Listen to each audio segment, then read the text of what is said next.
বারজাখ বলে একটা জগৎ আল্লাহ তৈরি করেছেন। কি নাম? বারজাখ। এই জগৎটা হচ্ছে আমাদের দুনিয়ার জগৎ আর জান্নাত জাহান্নামের যে কিয়ামতের দিন এর মাঝখানের একটা জায়গা। এখানে ইল্লিন আর সিজ্জিন দুটো স্তর আছে, একটা নাম ইল্লিন, একটা সিজ্জিন। এই দুনিয়ার নেককার মানুষ যারা, তাদের আত্মাগুলোকে আল্লাহ পাক এই যে ইল্লিনে নিয়ে গিয়ে রেখে দেন। আর দুনিয়াতে যারা পাপী পাপাচারী, তাদের আত্মাগুলোকে আল্লাহ পাক সিজ্জিনে রেখে দেন। এই যে কবরের যে আযাব, যে আমরা একটা কথা বলি, এটা আযাব হলো রুহের আযাব। কিসের আযাব? রুহ। দেহ তো আপনার নাই ওখানে, দেহ আছে? দেহ তো পচে গেছে, গলে গেছে। তাহলে আযাবটা কিসের? রুহের। বুঝাচ্ছি, আমি এই পড়াশোনাটা করেছি ইমাম গাজ্জালী রাহিমাহুল্লাহর বই থেকে। এত গভীর মানে লেখা, মানে ধরতে গেলেও মনে হয় যে একটা লাইন 10 বার পড়তে হচ্ছে। একটা এক্সাম্পল দিয়ে তিনি বুঝাচ্ছেন, এভাবে তিনি বলছেন এটা একটা উদাহরণ মাত্র, এটাই প্রকৃত ব্যাখ্যা না, একটা উদাহরণ মাত্র। বোঝানোর চেষ্টা করছেন তিনি এভাবে যে আমরা যখন ঘুমাই, অনেকে ভালো স্বপ্ন দেখেন না? ভালো স্বপ্ন দেখে আপনার কাছে ভালো লাগছে, খুব মজা লাগছে না? স্বপ্নের মধ্যে আপনি কি মানে ভালো ফিল করছেন, মাশাআল্লাহ ভালো লাগছে, ঘুরছেন ফিরছেন খাচ্ছেন। যখন কোনো খুব ভালো আপনি একটা স্বপ্ন দেখেন, আপনার কিন্তু ভালো লাগে। আপনি স্বপ্নে ঘুমন্ত অবস্থাতেই আপনি স্বপ্নে বাস্তবের ফিলিংস পাচ্ছেন, এমন হয় না? আল্লাহ পাক যদি আপনাকে স্বপ্নের মধ্যে রেখে দেন, ধরেন 1 বছর 1.5 বছর 2 বছর, তার মানে 1-2 বছর আপনি স্বপ্নের মধ্যেই বাস্তবের ভালো লাগার ফিলিংসটা পেতে থাকবেন, কিন্তু আপনি ঘুমিয়ে আছেন। বাইরে থেকে আমি আপনাকে দেখছি যে আপনি ঘুমিয়ে আছেন, আপনি ঘুমন্ত অবস্থাতেও ভালো স্বপ্ন দেখেই ভালো ফিল করছেন। তিনি বোঝাচ্ছেন, উদাহরণ দিয়ে বোঝাচ্ছেন, এটা কিন্তু ব্যাখ্যা নয়, জাস্ট একটা বুঝাচ্ছেন উদাহরণ দিয়ে। আল্লাহ পাক যখন শহীদদের রূহগুলোকে জান্নাতে রেখে দেন, জান্নাতে তারা এইভাবে রূহগুলো ঘুরতে থাকে, ফল ফলাদি খেতে থাকে, পাখির মধ্যে রূহ দিয়ে দেন, সবুজ পাখি, এই পাখি উঠতে থাকে, তারা ভালো ফিল করতে থাকে। ওই হায়াতটাকে আল্লাহ পাক তাদের কাছে বাস্তব বানিয়ে দিয়েছেন। কথা বুঝতে পারছেন?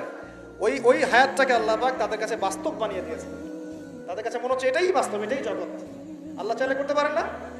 একটা ঘুমন্ত মানুষকে যদি আল্লাহ করতে পারেন, তাহলে শহীদদের ব্যাপারে করতে পারেন না? পারেন। আবার ধরেন একজন মানুষ পাপাচারী, আপনি কখনো কখনো স্বপ্ন দেখেছেন, ভয়ের স্বপ্ন, আটকে উঠছেন, শ্বাস বন্ধ হয়ে যাচ্ছে, এমন হয়নি অনেকদিন?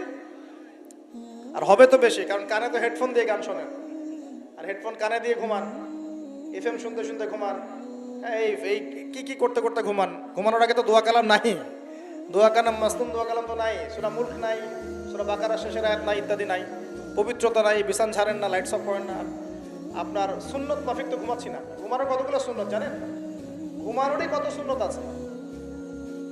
ইস্তেঞ্জা করতে হয়, ওযু করে আসতে হয়, পারলে মেসওয়াক করে নেয়, বিছান ঝাড়তে হয়, বিসমিল্লাহ বলে লাইট অফ করতে হয়, দরজায় খিল দিতে হয়, পাত্র যদি থাকে খাবার পাত্র, পানির পাত্র ঢেকে দিতে হয়, তারপরে পড়তে হয় বিছানায় গিয়ে আয়াতুল কুরসি, সূরা বাকারা শেষের 2-3টা আয়াত, সূরা ফালাক নাস ইখলাস, হাত একত্রিত করে ফু দিয়ে সারা গা মাসাহ করতে হয়।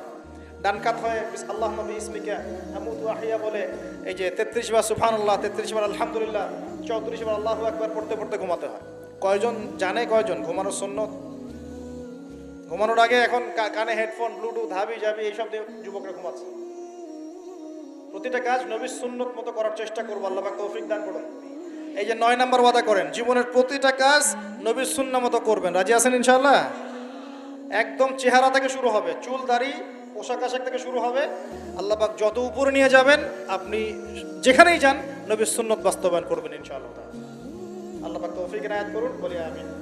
মনে করেন খারাপ স্বপ্ন দেখছেন, খারাপ স্বপ্নে এখন আপনি কষ্ট পাচ্ছেন, দেখছেন যে পানিতে ডুবে যাচ্ছেন, দেখছেন যে আপনি আগুনে পুড়ে যাচ্ছেন, নাউজুবিল্লাহ, দেখছেন যে আপনি হয়তো কেউ আপনার শ্বাস গলা চিপে ধরেছে ইত্যাদি, মানে আপনি কষ্ট পাচ্ছেন। বাহির থেকে কিন্তু আমি আপনার কষ্ট বুঝতে পারবো না, পারবো? আপনি ঘুমিয়ে আছেন, ঘুমিয়ে আপনি কষ্ট পাচ্ছেন। এখন এই ঘুমন্ত কষ্টের স্বপ্নটাকে আল্লাহ পাক যদি 5 বছর লম্বা করে দেন, পারবেন কিনা? আল্লাহ পাক পারেন কিনা? 5 বছর ঘুমিয়ে আছেন আপনি, উঠতে পারতেছেন। এখন এটা হয় না, আল্লাহ চাইলে পারেন, সম্ভব কিনা? আল্লাহ পাক 309 বছর ঘুম পাড়া রাখেন নাই মানুষকে, আছে না দলিল? কোরআনে আছে না? কোন সূরায়? এই তো মাশাআল্লাহ, মাশাআল্লাহ, সূরা কাহফে আছে না? 309 বছর আল্লাহ পাক 9 জন 10 জন ছেলেকে ঘুম পাড়া রাখছেন না? রাখছেন। তো এখন মনে করেন যে আল্লাহ পাক আপনাকে ওই কষ্টের আযাবটাকে লম্বা করে দিলেন, কষ্টের ওই স্বপ্নটাকে লম্বা করে, তাহলে আপনি কিন্তু ঘুমের মধ্যেও কষ্ট ফিল করবেন।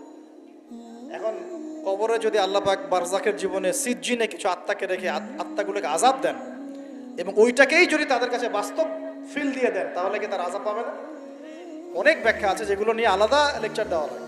এতটুকু বোঝেন যে আল্লাহ পাক ইন্নাল্লাহ আলা কুল্লি শাইইন কাদির, আল্লাহ পাক প্রতিটা বিষয় সম্পর্কে ক্ষমতাবান। আল্লাহ পাকের হাতেই সব ক্ষমতা, আল্লাহ সব করতে পারেন। যে আল্লাহ পাক আমাকে শ্বাস নেয়ার ক্ষমতা দিচ্ছেন, নিঃশ্বাস নিচ্ছি, একটা নিঃশ্বাসের দাম কি অন্য কেউ দিতে পারবে? যে আল্লাহ পাক এনভায়রনমেন্ট, বায়ুমণ্ডলের মধ্যে নাইট্রোজেন গ্যাস দিয়ে দিয়েছেন, এই গ্যাস কি কে দিয়ে, অন্য কেউ দিয়েছে? যে আল্লাহ পাক শ্বাস নেওয়ার জায়গা দিয়েছেন, আমাদের হার্ট পাম্প করছে, জন্মের সময় থেকে পাম্প করছে, এখন পর্যন্ত থামে নাই, একদিন এক মিনিটের জন্য থেমে গেলেই শেষ। এটা কে চালু করে রেখেছে? যে আল্লাহ এত কিছু করতে পারেন, সেই আল্লাহর পক্ষে নবী সাল্লাল্লাহু আলাইহি ওয়াসাল্লামকে তার কাছে নিয়ে যাওয়া, এই আযাবগুলো দেখানো এমন কঠিন কিছু? এগুলো নিয়েও এখন মানুষ প্রশ্ন করে।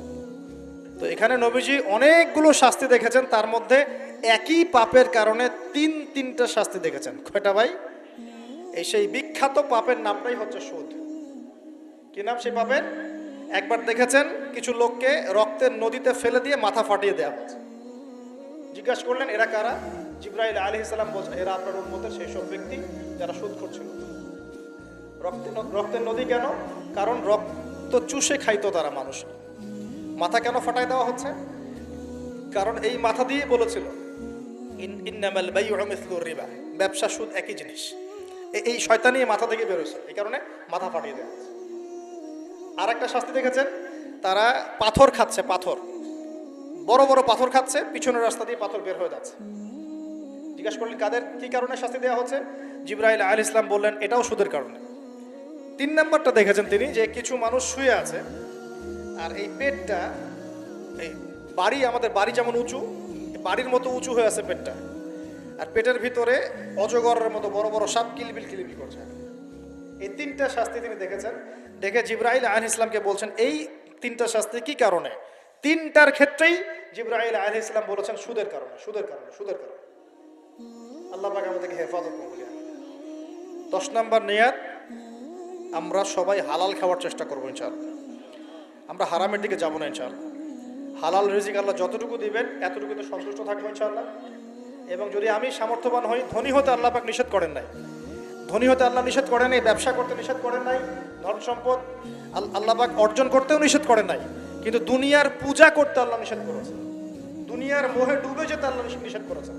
সম্পদ ওসমান রাদিয়াল্লাহু আনহুরও ছিল, কিন্তু সেই সম্পদ তিনি তার প্রয়োজনে যতটুকু লাগতো এতটুকু ব্যয় করতেন, বাকিটা আল্লাহর রাস্তায় ব্যয় করতেন।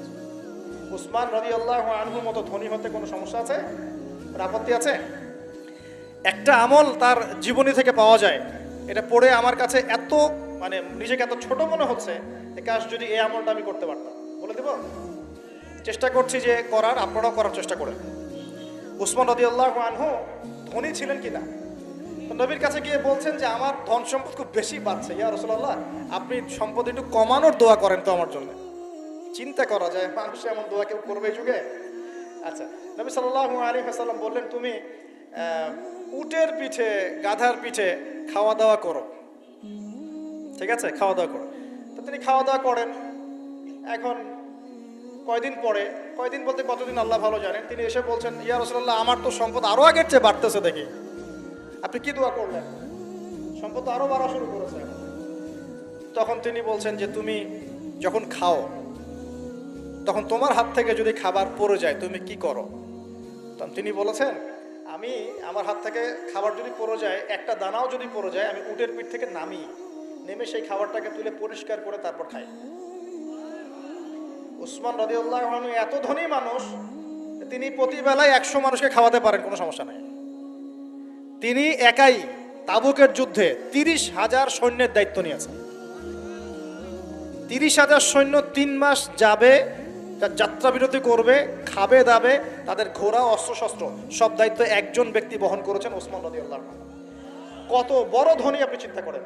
উনার মতো ধনী কোনো পররাষ্ট্রমন্ত্রীও নাই পৃথিবীতে, এখন কোনো বিশ্ব নেতাও নাই উনার মতো ধনী, এখন কেউই নাই। আর উনি কিন্তু তার এই ধন সম্পদ সুদের মধ্য দিয়ে অর্জন করেন নাই, তার ধন সম্পদ দুর্নীতির মধ্য দিয়ে অর্জন করেন নাই। তার ধন সম্পদ তিনি কিন্তু এই যে অন্যের সম্পদ অন্যায়ভাবে দখল করে অর্জন করেন নাই। তিনি সম্পদ অর্জন করেছেন বৈধ পন্থায়, হালাল ব্যবসা করেছেন। ব্যবসা করেছেন নাকি না? এই যে আমল, তো নবীজি বলছেন যে তোমার আমল যদি এমনই হয় তাহলে তোমাকে আল্লাহ পাক সম্পদ দিবে না, কাকে সম্পদ দিবে? মানে তুমি আল্লাহ পাকের যে সম্পদ, রিজিকের যে শুকরিয়া আদায় করো, কৃতজ্ঞতা প্রকাশ করো যে আল্লাহ আমাকে ভালোবেসে রিজিকটা দিয়েছেন, আমার হাত থেকে পড়ে গেছে, আমি তুলে খাই। এই যে আল্লাহ পাকের নেয়ামতের প্রতি তোমার যে শ্রদ্ধা, সম্মান, এর এর এর শুকরিয়া স্বরূপে আল্লাহ পাক তোমাকে এরকম সচ্ছল বানাই দিচ্ছেন, আপনি কিছু করার নাই। তো উসমান রাদিয়াল্লাহু আনহুর মতো ধনী হতে কোনো সমস্যা আছে? তিনি কৃপণ ছিলেন না, তিনি আল্লাহ পাকের নেয়ামতের শুকরগুজার ছিলেন। ভুল ব্যাখ্যা নেবেন না, তিনি আল্লাহ পাকের নেয়ামতের শুকরগুজার ছিলেন। আমরা আল্লাহ পাকের নেয়ামতের শুকরিয়া আদায় করবো ইনশাআল্লাহ, এবং যা রিজিক আল্লাহ আমাদেরকে দিয়েছেন এতে সন্তুষ্ট থাকবো ইনশাআল্লাহ, এবং হালালভাবে চলার চেষ্টা করব। আল্লাহ পাক আমাদেরকে ধন দিলে সেই ধন সম্পদ যতটুকু আমার পরিবারের জন্য প্রয়োজন, বাড়তিগুলো আমরা আল্লাহর পথে দান সাদাকা করবো ইনশাআল্লাহ তাআলা। আল্লাহ পাক আমাদের সবাইকে আল্লাহর রাস্তায় দান করার তৌফিক এনায়েত করুন, আমিন। শেষ করার আগে আমি এই হাদিসটার ফিনিশিং দিয়ে শেষ করছি। 3টা গিফটের প্রথমটা দেয়া হয়েছে 5 ওয়াক্ত নামাজ। এই উম্মতের যে কোনো ব্যক্তি যদি 5 ওয়াক্ত নামাজ পড়ে 50 ওয়াক্ত নামাজের নেকি পাবে ইনশাআল্লাহ। আমরা কি নিয়াত করতে পারি না ভাই যে আমরা 5 ওয়াক্ত নামাজ পড়বো ইনশাআল্লাহ? যে কোনো অবস্থায় নামাজ পড়বো ইনশাআল্লাহ। যদি দাঁড়াতে না পারেন কি করবেন? বসে পড়বেন। বসেও পড়তে পারছেন না কি করবেন? শুয়েও পড়তে পারছেন না কি করবেন? পারা যাবে তো ইনশাআল্লাহ। আর নামাজ কি ভাই আমাদের এই যে 3G 4G নামাজ পড়বো ভাই? হ্যাঁ, 3G 4G নামাজ পড়বো? এটা আবার কোন নামাজ যে নামাজে রুকু করলে সেজদা পাওয়া যায় না, সেজদা করলে ওঠার সময় পাওয়া যায়? এমন নামাজ হয় না সমাজে কিছু? এই নামাজগুলো আল্লাহর ওয়াস্তে বাদ দেন। আল্লাহর ওয়াস্তে রিকোয়েস্ট করছি যে 3G 4G নামাজ বন্ধ করেন। নামাজটা ধীর স্থিরভাবে পড়ার চেষ্টা করেন, নামাজটা বুঝে পড়ার চেষ্টা করেন। নামাজেই আপনি আল্লাহকে পাবেন ইনশাআল্লাহ। যে কোনো সমস্যার সমাধান নামাজেই হবে ইনশাআল্লাহ। সেজদা লম্বা করেন, সেজদায় বেশি বেশি দোয়া করেন, ইনশাআল্লাহ তাআলা আল্লাহ আপনার দোয়া শুনবেন, আল্লাহ আমার দোয়া শুনবেন ইনশাআল্লাহ। আর রমজান মাসে নিয়াত করি ইনশাআল্লাহ, রমজান মাসে আমরা সবাই জামাতে তারাবি পড়বো ইনশাআল্লাহ। যত ব্যস্ততা থাকুক তারাবির সময়টা দেওয়ার চেষ্টা করবো ইনশাআল্লাহ। আর চেষ্টা করবেন খতম তারাবি পড়ার জন্য, কোনো সমস্যা নেই, খতম তারাবি পড়ারই চেষ্টা করবেন। তবে আমি কারি সাহেবদের, হাফেজ ভাইদেরকে রিকোয়েস্ট করবো যে তেলাওয়াতটা একটু ধীরে করার চেষ্টা করুন, যাতে আয়াত বাই আয়াত বোঝা যায়।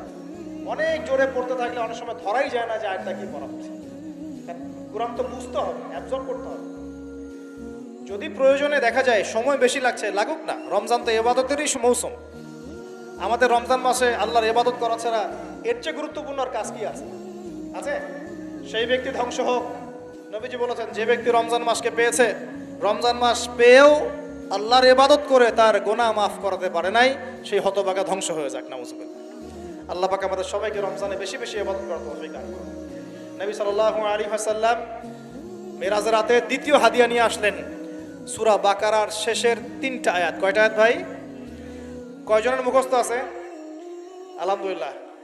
নেকিটা বলি, ফজিলতটা বলি। আপনি যদি রাতের বেলা সূরা বাকারার শেষের 2টা বা 3টা আয়াত পড়েন, সারা রাত তাহাজ্জুদের নামাজ পড়েন, নেকি পাবেন ইনশাআল্লাহ। সারা রাত তাহাজ্জুদ পড়াটা কষ্টের না? কষ্টের কি না? সবাই কি পারে? পারে না। এখন শুধু যদি ঘুমানোর আগে, আপনি আজকে রাত্রে ঘুমানোর আগেই জাস্ট আপনি পড়বেন এই যে লিল্লাহি মা ফিস সামাওয়াতি ওয়া মা ফিল আরদ, এখান থেকে নিয়ে ফানসুরনা আলাল কওমিল কাফিরিন পর্যন্ত, অথবা আমানার রাসূলু বিমা উনজিলা ইলাইক, এখান থেকে নিয়ে ফানসুরনা আলাল কওমিল কাফিরিন পর্যন্ত। শেষের 2টা বা 3টা পড়তে পারলে বেশি ভালো। এই 3টা আয়াত যদি পড়ে ফেলেন, পড়ে ঘুমিয়ে যান, ঘুমন্ত অবস্থাতেও তাহাজ্জুদের নেকি পাচ্ছেন। আল্লাহ পাক দিন সহজ করে দিয়েছে, একটু আগ্রহ করে আমল করলেই হয়। আল্লাহ পাক তৌফিক এনায়েত করুন বলি আমিন। আর তৃতীয় হাদিয়া নবী সাল্লাল্লাহু আলাইহি ওয়াসাল্লামকে আল্লাহ পাক দিয়েছেন, এটা একটু মনোযোগ দিয়ে শোনেন। এই কথাটা ভুলে যায় না। আজকের লেকচারে যদি সব কথাও ভুলে যান, এই কথাটা ভুলেন না। আল্লাহ পাক তার নবীকে বলছেন, হে মুহাম্মদ, বলেন সাল্লাল্লাহু আলাইহি ওয়াসাল্লাম, তোমার উম্মতের কোনো ব্যক্তি যদি আকাশ জমিন, পুরো আকাশ জমিন সমান গোনা নিয়ে আমার সামনে দাঁড়ায় কিয়ামতের মাঠে, তোমার উম্মতের যে কোনো ব্যক্তি, নর নারী, যুবক যুবতী, যেই হোক না, সাদা কালো, ধনী গরিব, হুএভার হি ইজ, তোমার উম্মতের যে কোনো ব্যক্তি আসমান জমিন সমান গোনা নিয়েও যদি আমার সামনে দাঁড়ায়, কিন্তু তার আমল নামার মধ্যে শিরিকের কোনো পাপ নাই। কোন পাপ নাই? শিরিক তো বুঝি ভাই, আল্লাহর সাথে অংশীদার সাব্যস্ত করা। কিতাবুত তাওহীদ বইটা পড়ে নিয়ে, তো এখানে সব দেয়া আছে।